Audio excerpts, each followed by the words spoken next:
Hello, everyone. Welcome to the Horror Realm. I'm Travis Bruce, and today I have a special guest with us.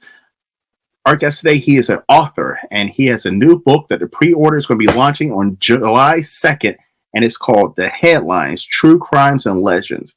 I have with us Jeff Ignatowski. Jeff, welcome to the Horror Realm. Hey, how's it going, man? It's a pleasure, man. It's a pleasure to have you on. So tell us a little bit about The Headlines, True Crimes and Legends. So I have been involved in the true crime space for probably the last 3 or so years.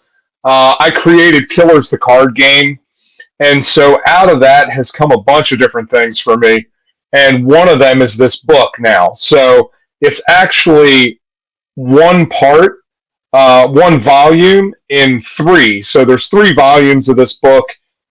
True Crime, Myths and Legends, Volume 1 is about serial killers. So in that book, we cover 10 different serial killers. The next volume will be about criminals. And then the third volume will be on cults and religions. So just constantly building on everything else that we've discussed before, really trying to dig in to what true crime actually is, and all of the theories and all of the ideas that grow up around that.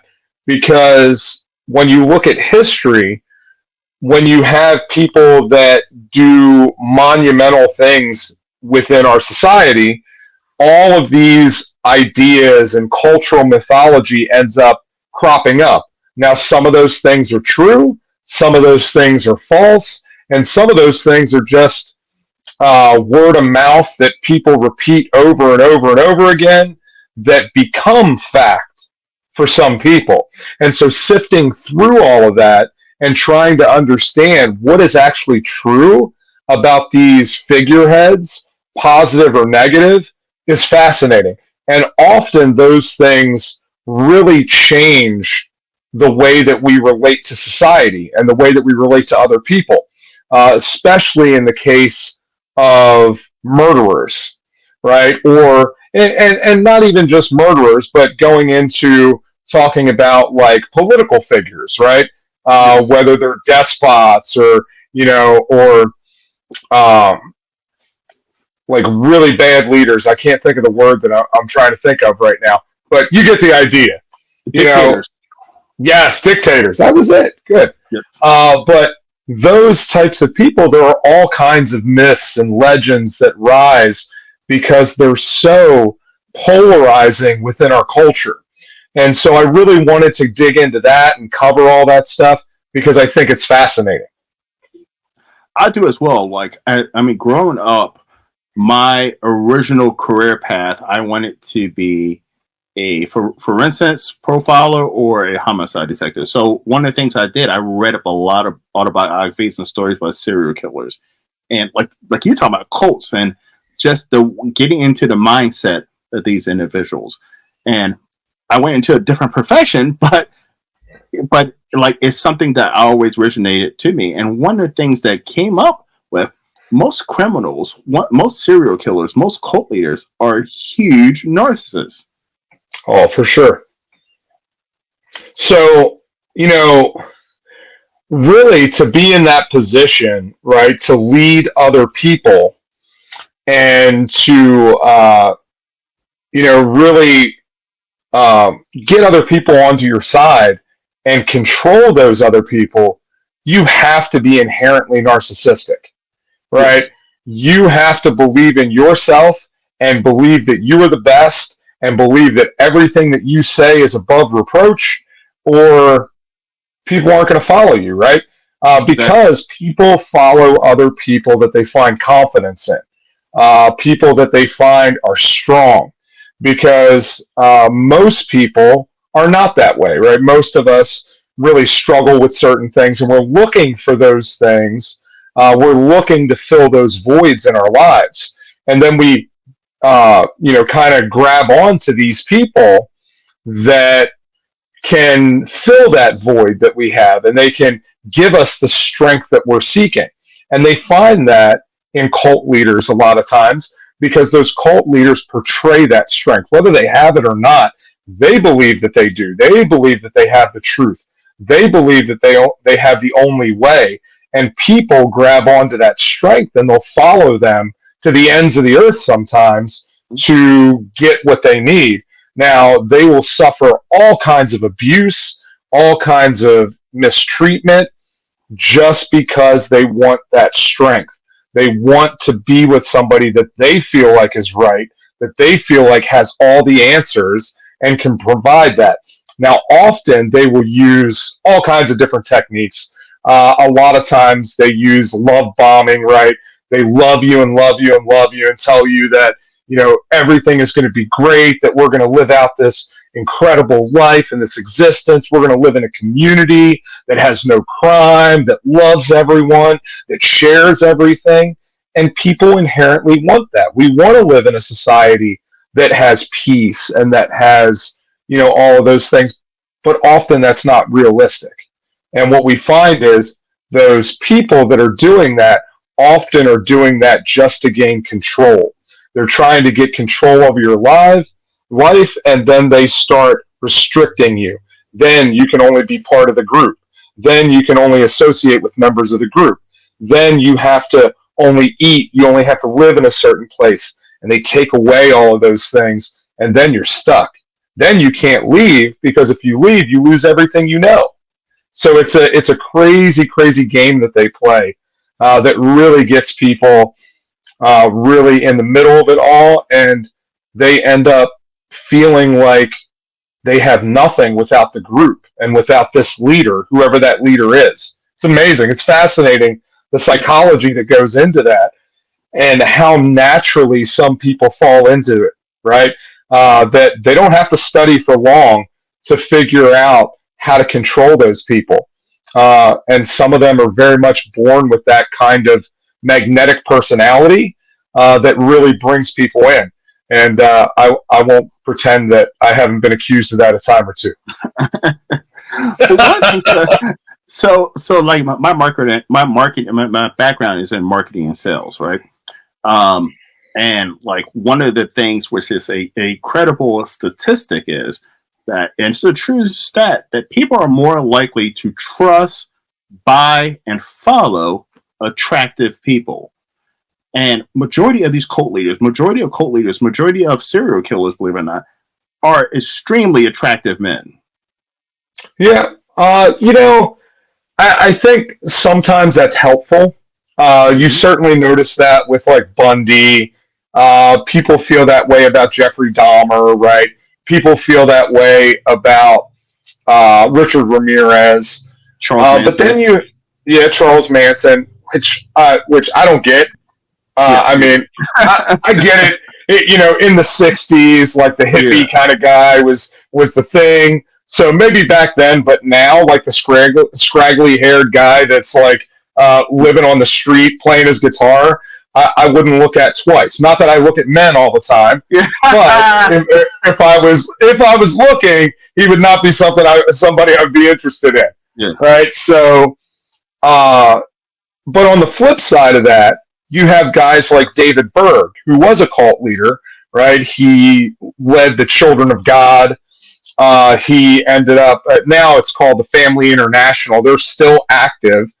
David Berg is long dead, but David Berg did a lot of love bombing. He also had, took on the women. He would basically pimp them out. And in the community that they were in, they started to spread so many STDs that the cops started to notice, right, that there was an inordinate rise of STDs. And then, of course, David Berg ultimately was marrying children. And so he ends up getting caught and everything, goes to jail. But, David Berg is a creepy looking dude.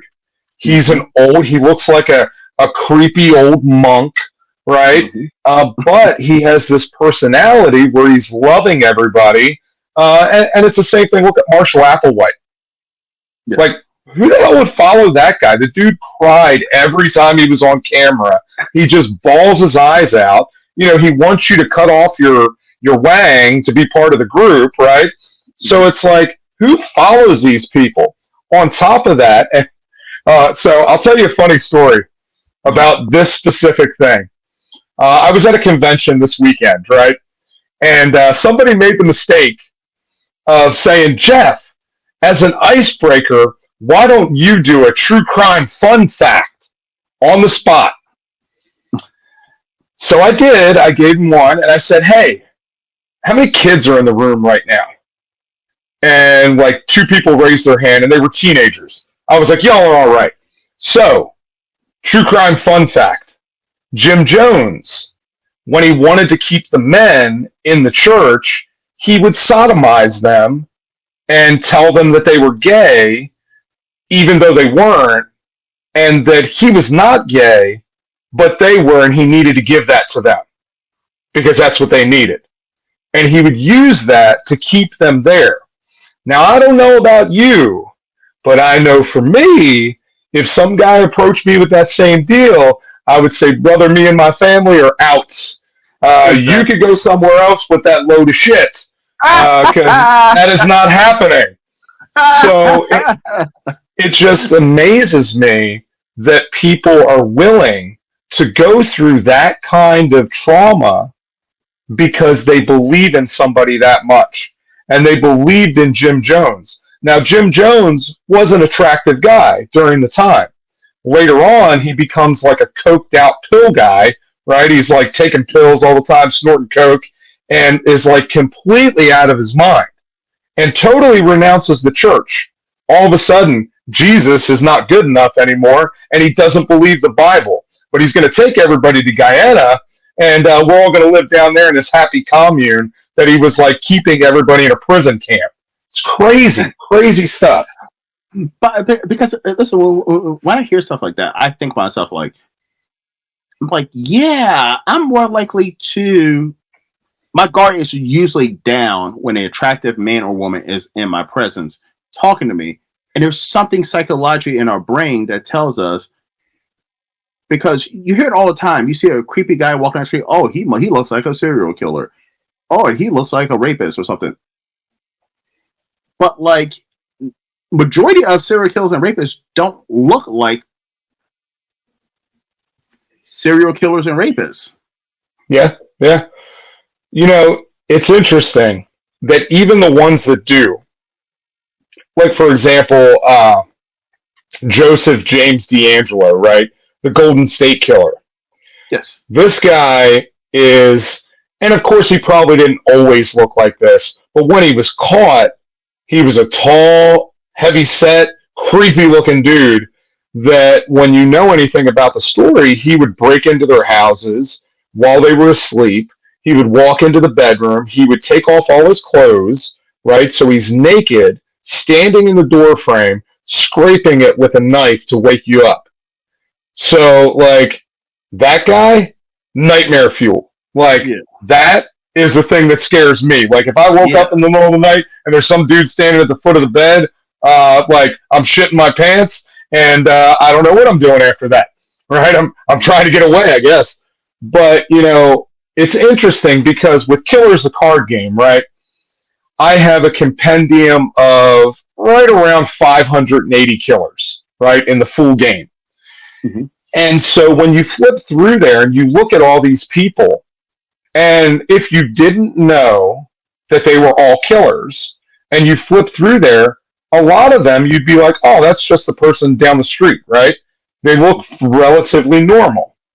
There are some of them that look like crazy out of their mind, like, you know, David Berkowitz looked crazy as can be, you know, especially like in his mugshot.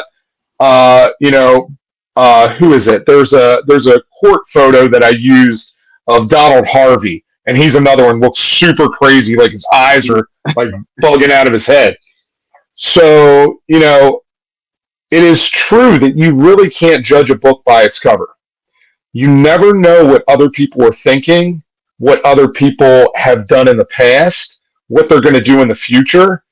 The only thing that we can do, and I love that the show does this, there's a show called Evil Lives Here, and it is a fantastic show that really dives into more than just the killers themselves. They dive into the family and how the victims were affected, how their own family members were affected, whether it was a husband or a wife or a significant other, or the families of the victims. They really get into all of that. But the one thing that they talk about in every single episode in the opening is that they may not have known, but there were always signs, right? And there are always signs. There are always things that we have to be aware of. Now, the reason why I created Killers is exactly because of that. I wanted people to have a compendium. I wanted people to be able to understand these killers from a different perspective so that they could really get into their shoes a little bit, and so that they could be aware of some of these thought patterns, right, that happen, some of these signs that could be there that we often don't notice. And that's why people get caught up in cults. That's why people will, work with somebody and never know that they killed somebody else, because they've blinded themselves to listening to their gut intuition. They've blinded themselves to looking for some of the obvious signs. So you really got to look. You really have to pay attention. And then the truth is, all of us fall prey. All of us let down our guard from time to time. How many times do we, not necessarily by a serial killer, but get burned by friends, right? Yeah. Get burned by other people, associates that we've been around. And you think, Jesus Christ, that could have never happened to me. How did I not see that coming? But it happens all the time. And it's the same exact thing. We let our guard down. We didn't pay attention to the signs. And now we fall victim to whatever the scheme is, whatever the issue is. But it's human nature to do that. Mm-hmm. It's human nature to feel comfortable with other people. And those narcissists and those killers will then take advantage of that, right? That's what they do. They're predators, and they learn how to feed off of that, how to get people and perfectly position them in places where they can take advantage, whether it is a scammer from, Africa, or it is a serial killer that's right next door. They are looking for that way that they can deceive you and get you into a vulnerable place so that they can take advantage. So, Jeff, you talk about signs. Let's say right now I'm a 25-year-old woman. I meet this guy online. He seems incredible. What are some signs that I should be looking at that this man might be a serial killer? So I think it's hard online, right? I think online is really, really difficult. There are obviously signs there too. But online, we can be anybody that we want. And I literally just had a conversation about this about an hour ago, right? And when you're online, nobody knows, right? Nobody knows who the real person is. Unless, we're on a video chat right here, right? Yeah. You can see me, I can see you. I know what you look like. But when you're on text, or you're on one of these dating apps or whatever, they can make all those pictures fake. Right? They can steal stuff from other people. So, and a lot of times what you'll see, like when you watch the show Catfish, right? It's a great show. They do a great job of showing all the bullshit that happens, right? And the biggest one is they won't video chat with you because they don't want you to see what they look like. So they won't video chat, or they won't actually have a phone conversation, because the voice doesn't match the person, right? Because they might get somebody else to do the video chat and not be themselves. They may be changing the voice and stuff like that. So there's all kinds of little things. But I think the biggest thing to look out for, and the biggest thing to be warned about, is as soon as you feel like somebody is trying to control you or trying to be controlling, get out of Dodge immediately, because that is the number one thing that they start doing. And it's little things, right? Well, I don't know why you're going out with so-and-so, because they're a bad influence on you, right? Somebody you've known for 10 years and you're really comfortable with, they don't want you hanging out with anymore.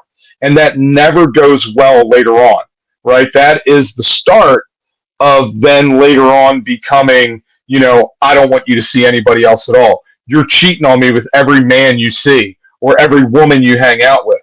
It becomes a real problem when people are not able to trust, right? If there is no trust at all and they're asking you for things that are way over and above, be suspect of that because it can only get worse. And if it starts out rocky, don't fucking keep going. There's plenty of other people out there that are a good fit, that are real. But as soon as they start doing really, really controlling behaviors, that is like red flag number one, that there is a problem. And it might not be that they're a serial killer; they might just be an asshole. But Yeah, that's true. you don't want to be, you don't want to be around assholes either. So, Yeah. don't put yourself in that position. And I'll tell you a story. This is crazy. This is way back, probably 15, 20 years ago now, when I was, doing the whole dating app thing, right? Mhm. And so I went out with a girl one time, and we went out to a coffee shop, and I didn't know. At the time, I think I was working at a jail at the time because I was a corrections officer for a while, and so what I didn't realize is this girl was the daughter of the guy who ran the juvenile facility. And I was like, oh shit. So she tells me this, and I realize I know her dad. And I'm like, well, this ain't good already. Like, that guy's kind of a pain in the ass. I don't know. Well, then she proceeds to tell me that she went on a dating app and she met a guy and he beat her and left her for dead. Sure. Right? He raped her and he beat her bad enough that he thought that she was dead and he left her there.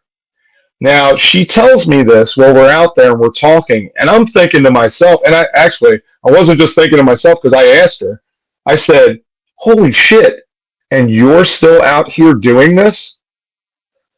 Like, I don't know about you, but if I had an experience like that, I would probably never do that again. Like, I think I don't understand why any woman gets on a dating site. I mean, listen, back in my dating site days, I'm a mortician. That's my real job. That's my day job. And way back in my early careers, when dating sites like Match.com and stuff first came relevant, I remember working at the funeral home. We had a case where, at the time I was living in North Carolina, and we had to go and pick up this 21-year-old girl from Philadelphia who was deceased. And she met this guy on like Match.com, and she got on a bus and she rode from North Carolina to Philadelphia to meet him in a hotel. And this guy like raped her, cut her fingertips off, broke her jaw, and then he proceeded to put her in the bathtub to set her on fire. But he didn't know that there were sprinklers in there, and that's what signaled, Yeah. But I remember this is before I even touched a dating site. Now I was like, who in their fucking right mind would get on a dating site? Because I'm pretty sure there's stories like that, but I don't see them in the news. Our news media is very, very interesting in what they choose to feed to us, right? You will see cycles in the news, right? Right now, we're in election year, right? Mm-hmm. So everything we see is negative about this candidate, negative about that candidate. And I am really impartial. I've never been one to really tote any kind of party line. But you see that in the news media. What do you not see right now? You don't see a whole bunch of shit about riots, right? You don't see a whole bunch of stuff about crime. You see a lot about candidates. Now, when that stops, what do you see? You see crime, you see murder, you see mass shootings, right? But right now, they don't want to show any of that, even though it may be going on. They don't want to show anything of that because it makes the candidate that they're backing look bad because they can't control what's happening in the country. And there's crime exploding everywhere, right? So I think it's really interesting that there are all these stories out there. There are all these experiences out there that are happening all the time that we never hear about. When I go to conventions, right? I go to last year I did 38 conventions. This year I'm on the books for 32. And when I go to conventions, I hear about killers and serial killers in every single town that I go into that I have never heard of before, that I have to go and look up, at least 4 or 5 of them, right? So I know that there are hundreds out there that people just don't talk about, right? That never hit the media. They weren't a Bundy or a Dahmer, but they were no less impactful to their community and to the people that they harmed than Bundy or Dahmer, right? They just got the headlines. And so it's always fascinating to me to hear all of those stories and to meet some of the people that were affected by them and to hear what they have to say and to hear their side of the story. It's always fascinating. All right. So one thing I want to talk about when it comes to serial killers, and I did a whole piece about this, and I was going to put it up, but for some reason I was told not to put it up. But like during Black History Month, as a black man, I was researching because you hear serial killers, you think that the age range, what is it? White men between the ages of 23 and 35, I think it is. Yeah. But I'm like, had there been any black male serial killers? Absolutely. And there's been tons. To be honest, the most prolific serial killer in this country, with the highest kill count, was a black man. Samuel Little. Yes. Yep. 93. They actually attributed 74, I believe, to him. That's even more than Green River, right? Green River is number 2. Gary Ridgway, who was a dumb white man, and like the guy was dumb as shit, but killed the right population of people. So Samuel Little, one of his victims, and he had victims all over the country, literally went from one end of the country to the other, killing people. Went to jail several times. Like, he was in and out of jail while he was doing all that, right? And so old Samuel Little would never have been able to get away with his crimes today, mainly because he was known as the choke and stroke killer, right? He would choke the women that he killed, and then he would stroke himself and leave semen at the crime scene. Now, nowadays, we have the thing called DNA, and he would have been caught really, really early, which is a fantastic thing. But back then, no DNA. So, and you don't have law enforcement talking to one another. So there's no conversations across state lines, across county lines. So this guy is going from county to county, from state to state, killing all of these prostitutes mainly. And he's going around, strangling and killing them. And so, he gets caught, eventually goes to jail, confesses to all of these murders. But this guy had been killing for almost 40 years, right? Thankfully, that will never happen again. But Samuel Little is the most prolific. I had a friend of mine who believed that Samuel had killed one of her cousins. Excuse me. And so here in the Cincinnati area, and so she was looking into it and going through all of the reports and all of the letters and stuff that he had written to try to determine where he had left the body. And so she was helping the FBI connect all the dots for that. And they actually did find a body over here in northern Kentucky, because I live in Cincinnati. And so right over in northern Kentucky, they're doing some new construction at the top of this hill. And they found, I think, actually 2 bodies up there in a retaining wall. And so there is the possibility that one of them, and I know that they're looking into it, may have been this missing girl. It ended up not being her cousin. So that is still, we don't know who did that. But they may have found another body attributed to Samuel Little. So it's fascinating. And then you have the Grim Sleeper. I forget what his name was. But then you also have the Cleveland Strangler, who was also an African-American killer. Grim Sleeper was Lonnie Franklin Jr. I was thinking I would have said Lonnie Davis Jr., but that's Sammy Davis Jr., different guy. But the Cleveland Strangler was, oh man, why won't his name come to me right now? Anyway, I had a girl come up to me at a convention one time, and this was crazy. Like, I got to tell you, I thought like my whole career was over. When she said this to me, I was like, "Oh shit, we're done. Like, I'm getting thrown out. I might go to jail today." But she comes up to my booth, right, and she's like, "Oh my goodness, why can't I think of it?" I can't think of his name. But she said, "Do you have so and so in the game?" And I said, "Yeah, he's right here." So I flipped the book to his picture and I pointed at it. Right, I tapped the picture. I said, "Yeah, he's right here."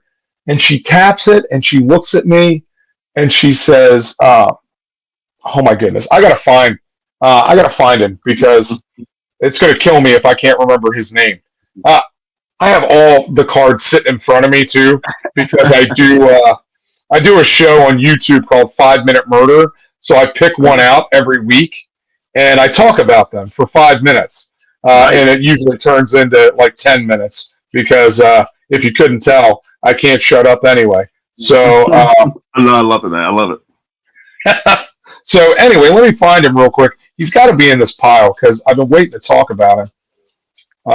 But oh, there he is. Anthony Sewell. Yeah, old Anthony, right? So this is him, the Cleveland Strangler. Yeah, Anthony killed, I believe, 17 women. They found them all dismembered in his walls and in his floorboards, right? And so if you go up to Cleveland today, it's really kind of cool because up in Cleveland, they have a memorial there for all of the victims. And so it's a really beautiful memorial. They did a great job. It's actually what they wanted to do for the memorial in Wisconsin, in Milwaukee, for the Dahmer victims, and the city would never let them do it, which is really a shame because I think it would bring a lot of healing to the community if they honored those victims like they did in Cleveland. So Milwaukee, if you're listening, fucking do something. Like, do something for the victims. It's important. So anyway, this girl comes up and she says, "Do you have Anthony Sewell in the game?" And I flip there and she taps him and she says, "I just got to tell you that Anthony killed my best friend." When you watch the documentary and you see that they pan the crime scene and there's a bucket with a head in it, she said, "That was my best friend's head." They never found anything else of her. That's all they ever found.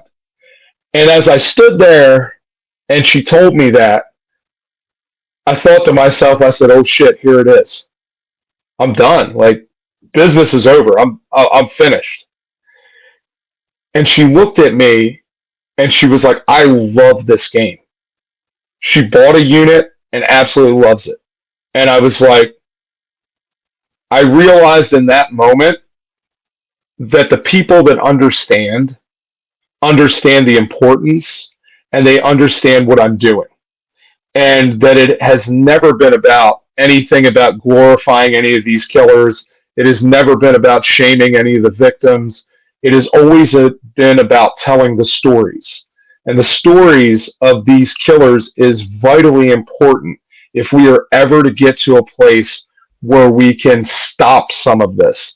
If we don't educate people and we don't get them to understand and become aware, we never get better forensics. We never get more people interested in this field to really get out there and to do the hard work that makes us better and better at catching criminals, right? People have to be interested in it. They have to have fun with it, right? They have to know the stories. And there are so many people out there right now because we live in this kind of cancel culture, right? Where they want to just bury everything and be like, well, that didn't happen. But you can't do that if you want to live and not let history repeat itself. If we want to prevent these crimes and we want to prevent people from, causing mayhem, we have to make it known that we're not going to stand for that, and we know what they're doing, right? We already mentioned that awareness is huge. Yeah. Now, I saw a stat, and hopefully I don't get no shit for asking this question. I saw a stat that said that Boys who are raised by a single mother are 30% likely to live a life of crime and violence. Do you think that has to play into the life of a serial killer? So I don't know that it has anything to do with a serial killer, and I will tell you why. Uh, I think that criminal behavior and serial killing is very, very different, right? I believe that we all have the capacity to kill, right? Every single one of us, you, me, everybody else, if we were given the right circumstances and put in the right position, any one of us would kill. If somebody, came in threatening my family and my friends, I would do what I had to do. If I lost my job tomorrow and I had no money and I couldn't eat, I would go and rob and steal so that I could feed myself. That may tell you how narcissistic I am, that I'm concerned about me and I'm not concerned about anybody else, right? But, all of us, given the right circumstances, would kill someone else. That does not make us serial killers. I think that is a very, very different thing. I think that there is a different mindset. So I think a statistic like that is true when it comes to crime, right? When it's proven that when there is not a father figure in the mix, that bad things happen. When we don't have, the right mix of family, right? And that's not necessarily a father like dad is there. Yeah. But, when we have the right structure to raise and train children, you get a much better result. When you don't have that family structure, then you end up getting things that become problematic because, no matter what you believe about how life is, there are lots and lots of strong women out there that do a very good job of training men and training boys to be men. And so I would never take anything away from what a woman can do alone, but there is definitely a marketed difference when there is both parents there. Now, again, that's not necessarily man and woman, but they need to have both sides of understanding life to be really well-raised and productive members of society. Also, the other thing is when you look at, households that are like that, because often that happens, like we're talking about the inner city and stuff like that. You see that a lot there. Then you have to look at crime and, poverty, because poverty plays a huge part in crime, right? When the poverty level is really high, crime rises, right? It's just natural. When you don't have the money to go out and buy what you need, you will resort to crime to do that. You will steal. You will do whatever you need to do to get what you need. So I think that a statistic like that sometimes is a misnomer, because I know plenty of people that do really well for themselves. Single moms that do a great job of raising their kids. Their kids go off to be in college and do great things. I think you have to take that statistic with the understanding of the poverty level and what we're really looking at. So, and when you do look at that, you do notice that single parent families often have a higher crime rate, a higher recidivism rate, whereas they go and do a crime and then they do another one and they go in and out of jail. You see that a lot, but a lot of that raises directly with the poverty level, which sadly enough in our country currently is growing more and more every day, which should be a really fucking scary statistic for us, because as the poverty level grows and more people have less, they coming after you. If you living in the nice house up on the hill, guess where they're coming. So you better figure it out, which means that those people living up on the hill need to share the wealth. Anyway, so that's my that's my non-political political statement, right? Now, to bounce and swerve off that question, you have a young son or child right now. and I know that when they say, there's signs of a serial killer, hurting animals, stuff like that. What are what's some of the most non-common signs that your child could possibly be a serial killer at a young age? So there's a court case right now. Both the mother and the father just got sentenced. Literally just this week, the father got sentenced. They were both convicted. Their son, I don't remember what year it was, but it was several years ago. I believe he was 14. He ended up doing a mass shooting in his school, right? Killed a couple of his classmates. And this kid had been crying out for years, trying to get people to pay attention, trying to get his family to do something for him, right? And they continually ignored it. They did not get him the help that he needed. The day that he did the mass shooting, that morning they had a test at school. And on his test, he didn't actually do the test. He wrote on his form, he drew a gun, and he wrote on there, I can't stop the voices, help, right? He turns that into his teacher. His teacher turns it into the principal. The principal pulls the kid into the office and calls the parents. The parents come in, and they sit down, and they talk about it, for however long they talk about it. And the principal, for whatever reason, allows the kid or asks the parents what they want to do. If they want the kid to stay in school or they want the kid to go home and take a mental health day. The parents elect to keep the kid in school, and several hours after that, he kills a bunch of his classmates, right? That was an obvious cry for help, right? He literally asked for help. Now, what you find out going through the trial is that this kid had gotten the gun from his parents who bought it for him. They bought it illegally for him, right? They bought it legally and then gave it to him for his gun.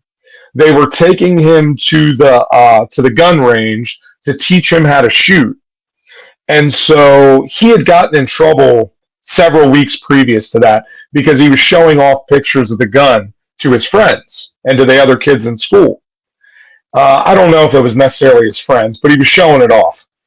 And I guess he got in trouble because he was looking up bullets and what kind of the bullets would be best for what he needed to do.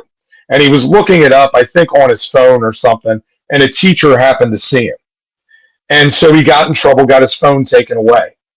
But there were a bunch of text messages that they brought up at the court case between the mother and the son, and her kind of laughing and joking about, you need to put that away. You shouldn't have that out because they'll catch you looking at that stuff, and then they'll be upset at you and you'll get in trouble.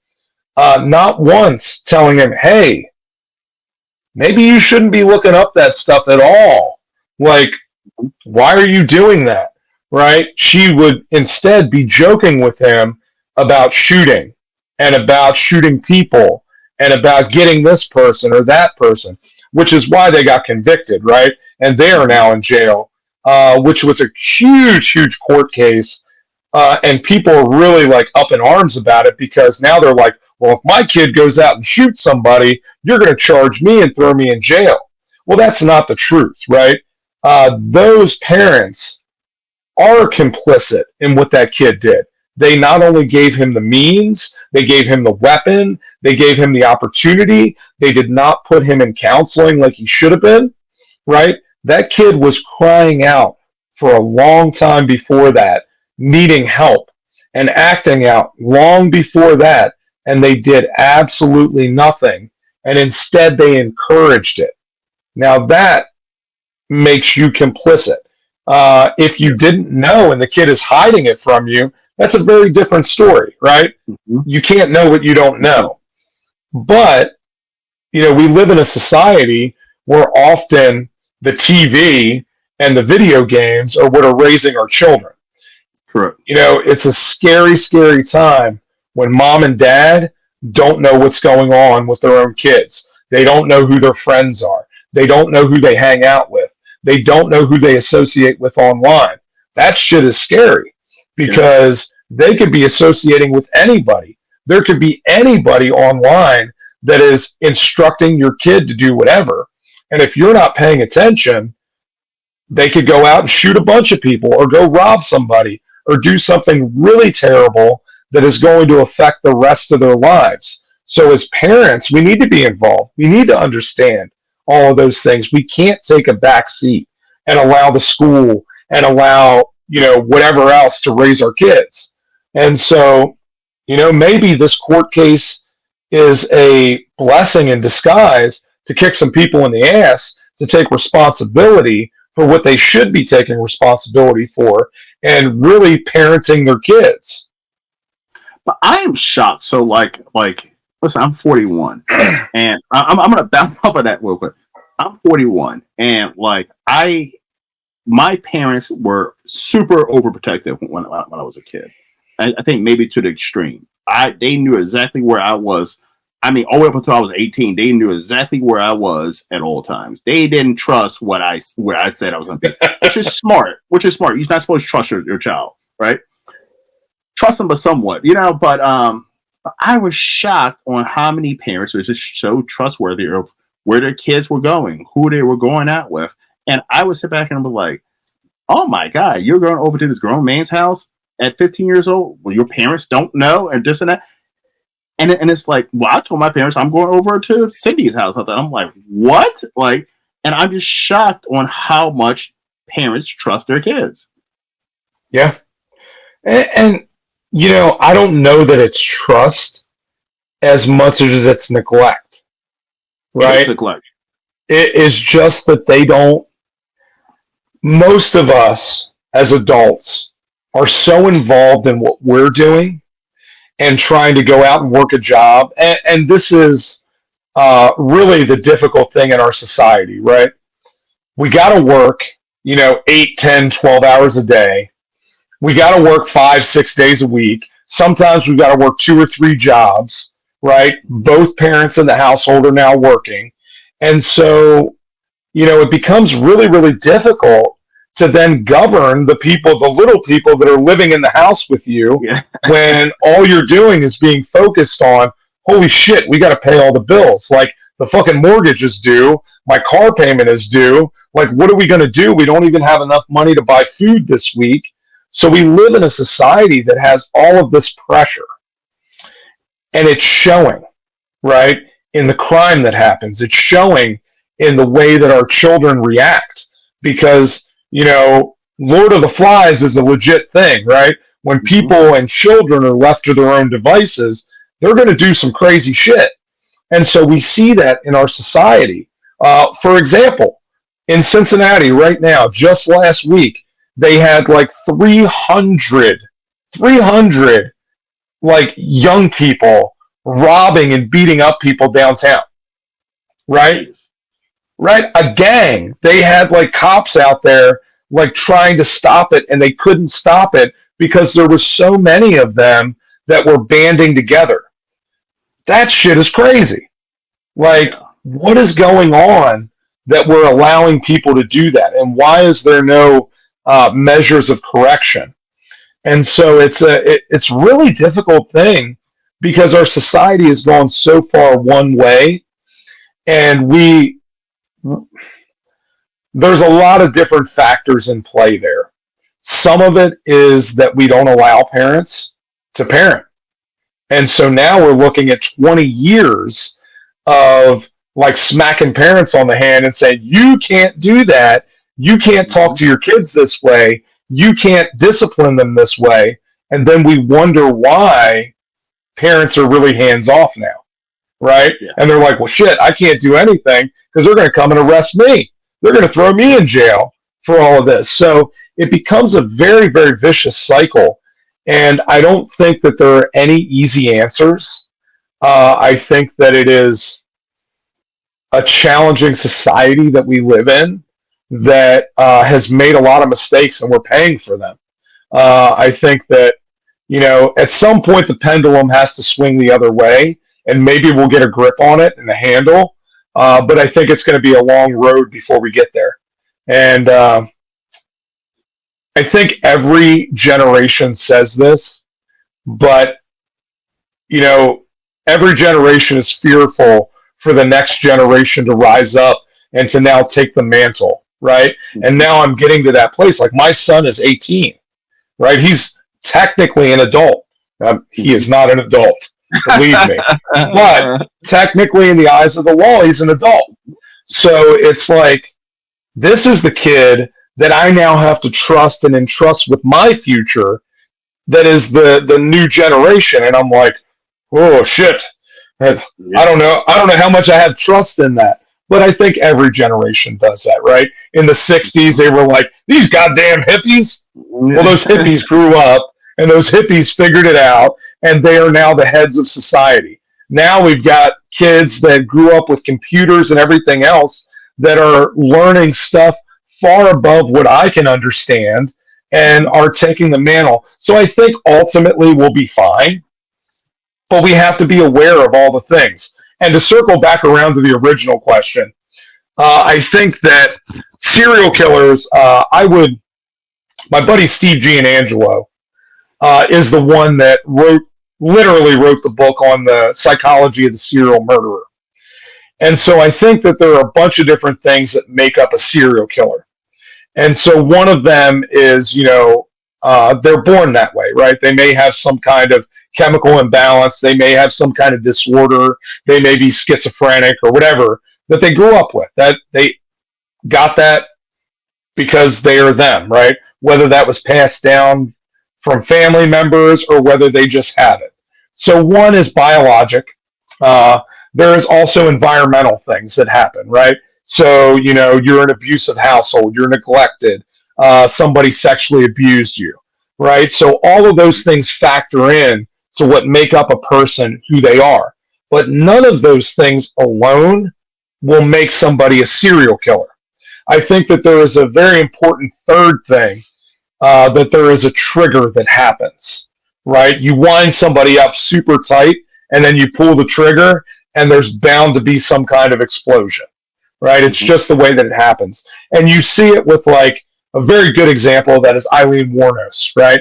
Eileen Wuornos was a woman that had a terrible, terrible life, was abused from the time she was little, was abused throughout her adulthood, and eventually just gets to the place where she snaps. Somebody abuses her the last time, and she blows them away. Now, here's the difference. She killed that first guy, but that flipped a switch in her mind. And then she couldn't stop seeing that after that. She had to continue killing because there were many men that picked her up to take her. Like, there was a pastor that picked her up to drop her off somewhere else. He wasn't sexually assaulting her, but she blew him away anyway. So now she's flipped the switch. She had the biological stuff going on. She had the environmental stuff going on. And now she has the trigger that happens that sets off this chain reaction where she kills 7 men in total and then ends up going to jail for the rest of her life, gets the electric chair, right? Or I don't know how she died. Did she might have been, might have got lethal injection. Yeah, I think she got the needle. Yeah. So. Yeah. All right. So let's jump back to your book. I got a question about your book. What is, I know you don't want to tell us everything about your book, everything, but what's one myth about a serial killer or a true crime that most people think is true that's not? So probably the biggest one, the most easily identifiable.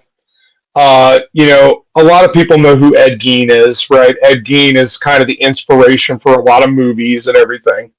But there are a lot of people, and all the movies talk about this, but think that Ed Gein was a cannibal. Ed Gein was never a cannibal. He never ate anybody. He did cut people up. He did have, he used them for furniture and all kinds of stuff, but he never ate anybody. He was not a cannibal, not like Jeffrey Dahmer or even Ed Kemper would eat some of his victims, right? But not Gein. He was not a cannibal. So, one of the things, and I think this is interesting because the book itself, myths aren't always wrong, right? Myths can be true, but it's something that there's not a clear idea if it's true or not. And it's things that rise up around people, and it happens to all figures that get out there and that are prominent, right? There are all these ideas about where did they come from? How did they get there? And it's not much different than a conspiracy theory. And God knows we've got millions of conspiracy theories out there right now, right? Like the theory that when the eclipse happened, that they were going to open the gates and the demons were going to come out and we were all going to be able to see demons. Like, get the fuck out of here. Like I watched that whole thing and I didn't see one demon. There were plenty of demons I saw before and they're still out there now. So I didn't need the eclipse to show me anything. But it's just amazing what people are willing to believe and how that changes our society, really. And I think it's interesting that true crime plays a part in that. Of course, it's not the whole thing, but it plays a part in that. What we believe about these people who have influenced our culture so much change our culture. They become American mythology. And so that is really what I wanted to touch on, and understanding where some of that American myth comes from around true crime. And so legends go right along with that. Now, that is something, a big story that we now believe about something that is may or may not be true, right? We think that it's true, maybe, like what is that? Oh shit! What do we? Everybody takes it as true. King Arthur. King Arthur is a legend, right? Mm-hmm. There is some actual historical fact behind it, but the stories are legendary because most of them didn't happen, right? There was a round table, but there was never any King Arthur. There were never, Sir Lancelot. That guy wasn't there. So it's interesting how all of those things come up. And in all seriousness, if you were on the other side of that, those guys could have been seen as serial killers. They certainly killed a whole bunch of people. And if you were on the opposite side of that, yeah, you could think that too, which is really, really interesting to me.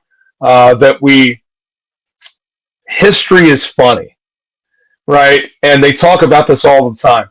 History is written by the winners, right? Yes. And so this is one of the things that, whatever it is, all of these things come out of history, but that doesn't necessarily mean because they were written in a book that they're true. There are all kinds of things about common history that we believe that are complete horseshit. There's the same thing about, and again, I don't buy into a lot of conspiracy theories, or at least I try not to. But when you look at the society in which we live in, like, you can't sit there and not believe that this can't be the whole story, right?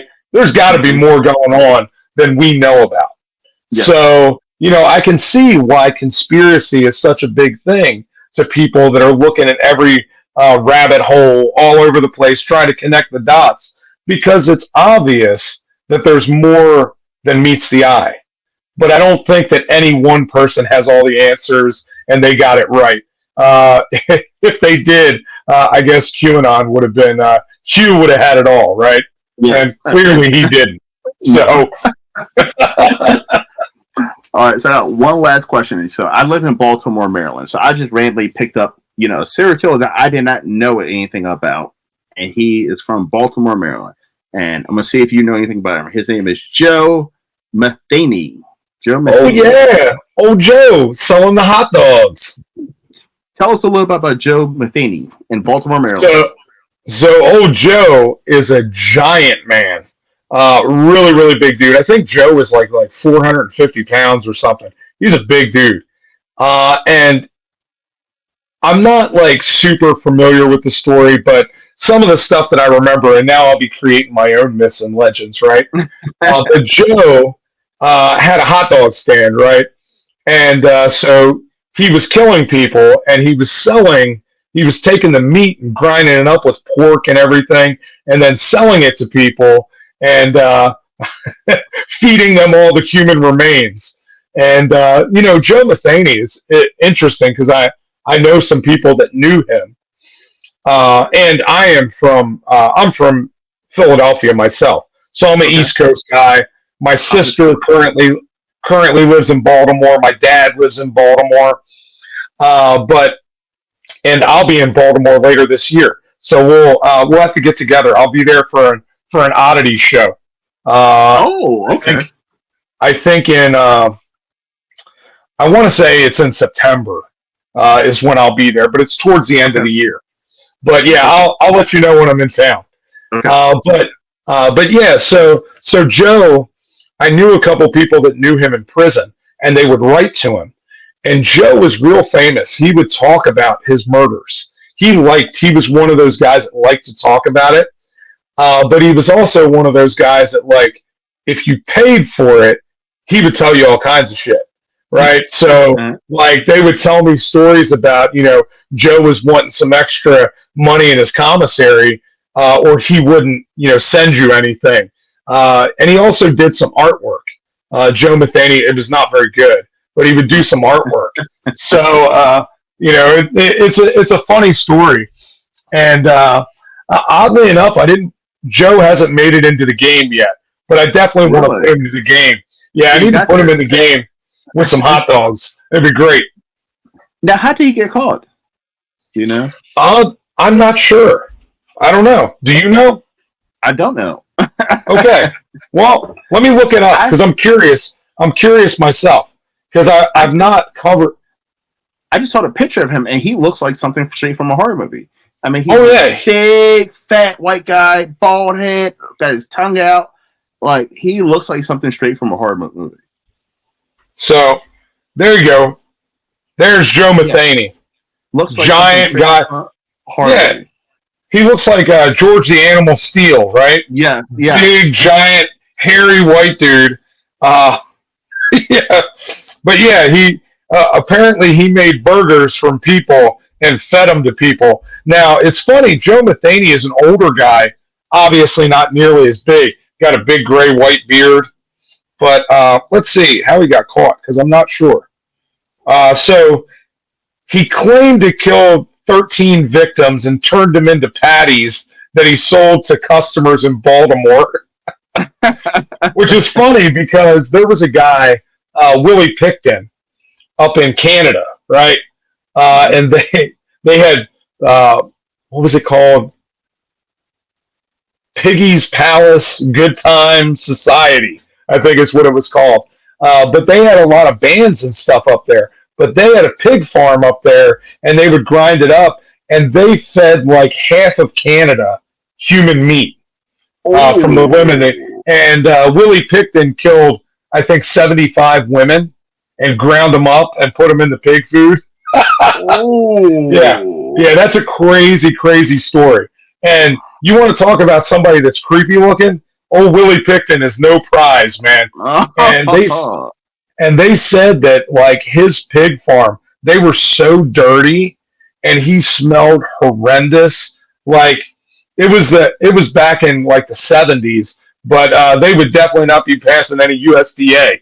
Not back then, baby. It was terrible. All right. I'd be so fucking pissed if I ate like a human burger or something. Oh my god, fuck. So now the question is, are you not sure that you have already? I'm not sure, man. I'm not 100% sure, man. Because listen, I've been all across the world in other countries eating meat and so forth. And listen, in some of these countries, who knows what I'm being fed? Exactly. Yeah, I mean, like, you go to certain places and you don't know, like, if you're eating horse meat, dog meat, you have no idea, right? Because they don't have the same rules and regulations that we have here. I unwittingly and like not knowingly, I've never eaten any human meat. However, there was a friend of mine that was telling me You know what you ought to do, Jeff? What the hell was it called?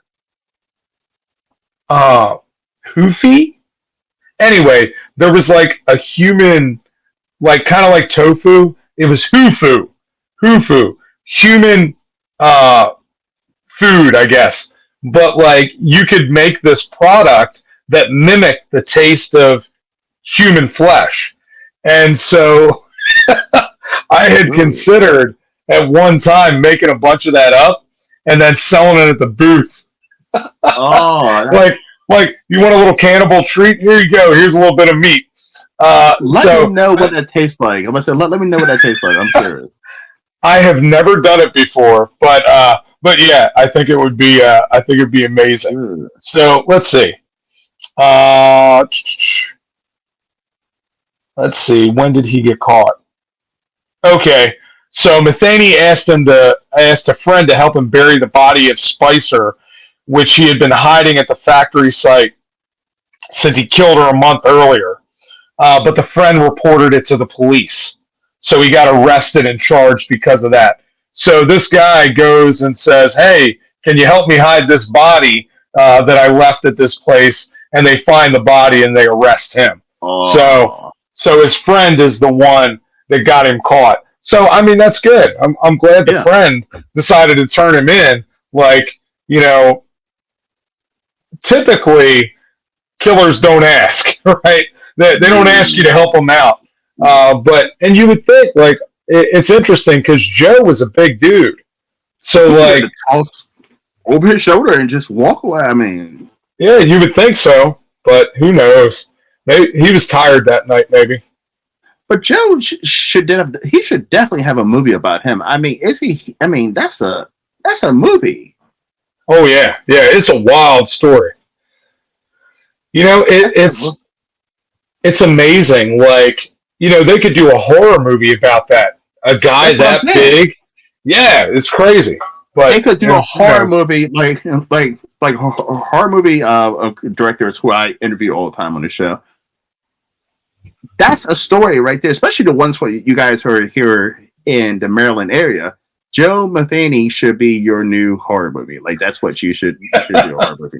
Because this guy is big and scary, like Leatherface and Jason. Like, he looks like a horror movie character, and he's making fucking people into hot dogs and hamburgers. Like, it's crazy. And this happened recently too. When I say recently, in the last 30, 40 years, wasn't it? Yeah. He was. Let's see when he was caught. So he died in 2017, but he was caught.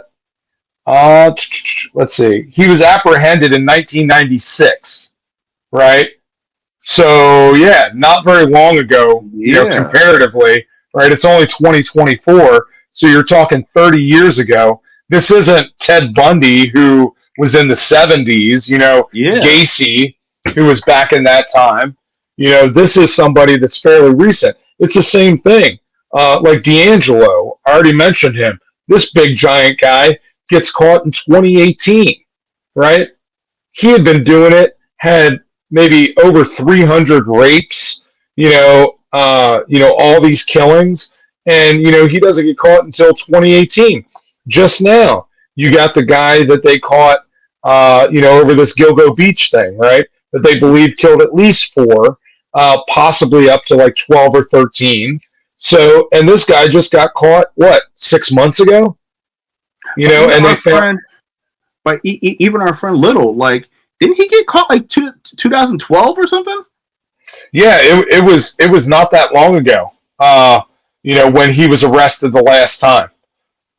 So yeah, it's crazy. And he was killing all the way up to that point. You know what I mean? Yep. He got caught the last time. September 5th of 2012. Right? Yeah, like recently. His last murder, they believe, was in 2012. He had been killing since the 70s. Yeah. Right? It's crazy that he could get away with it that long. Yep. Crazy. All right, Jeff, listen, this has been a fun interview, man. So I could sit here and talk about serial killers all day. Jeff, where can everyone find you, man? All right, you can go to, you can find the game at scorpionlairgames.com. I have all of that stuff there. I also have another website now because, holy shit, I'm an author, right? So I have Beyond the Headlines TrueCrime.com. So you can go there, or if you want to find everything and find out all the stuff that I do, I have a link tree.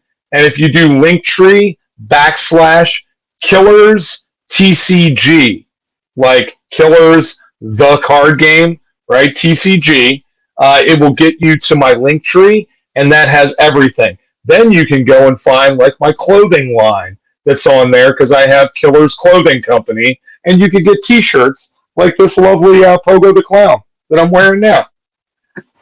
Listen, everybody, go down into the description box, and the link for Jeff's Linktree is down there. Click on it. Listen, Jeff, I think we need to make this like a monthly thing. I'm being dead serious. Where I need to get your card game, and we just randomly pick up serial killer and we just talk about them.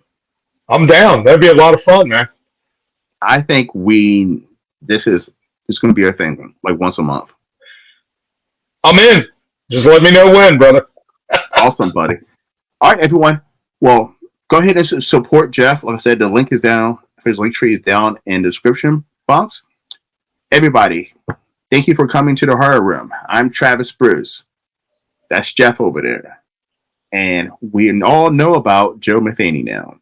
Please make a horror movie about him.